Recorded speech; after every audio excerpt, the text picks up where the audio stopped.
Tātad valsts svētkos varētu teikt, 18. novembrī mēs pēdējo reizi debatējām šeit Eiropas parlamentā ļoti būtisku dokumentu, kas pavada 7 gadu Eiropas Savienības budžetu, par ko mēs šeit ilgi cīnījāmies. Un šis dokuments ir savienojot Eiropas finanšu instruments, kas nozīmē regulu, kas nosaka to, kā mēs varēsim izmantot transporta, enerģētikas un telekomunikācijas sektorā ļoti būtisks projekts. Un Latvijai tas ir svarīgi tāpēc, ka pirmo reizi līdzfinansējums šiem projektiem būs līdz 85% no projekta izmaksām, kas mums beidzot ļaus izveidot ātru vilcienu no Rail Baltica, kas savienos mūs ar Varšavu, ar Berlīnu vēlāk.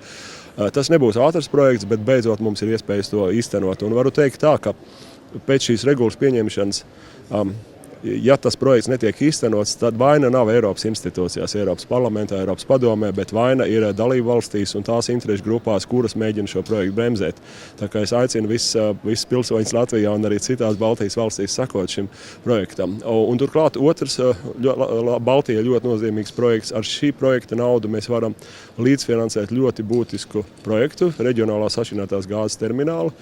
Un ir ļoti svarīgi par to vienoties un uzbūvēt, jo šī nauda mums ļauj iespēju finansēt šo projektu līdz pat 75% no projekta izmaksām, un es domāju, ka citas iespējas nebūs. Tad vai nu mēs paliksim Gazprom monopola apgādes situācijā, vai arī mēs Baltijā pārvarēsim šīs iekšējās domstarpības un uzbūvēsim šo terminālu, kas mums neļaus nekad iekrist nākotnē ar gāzes cenu pieaugumu vai kādām citām spiediena instrumentiem, ko varētu lietot mūsu austrumu kaimiņš. Tā kā es domāju, šis ir liels solis Latvijas enerģētiskās un transporta neatkarības nodrošināšanai.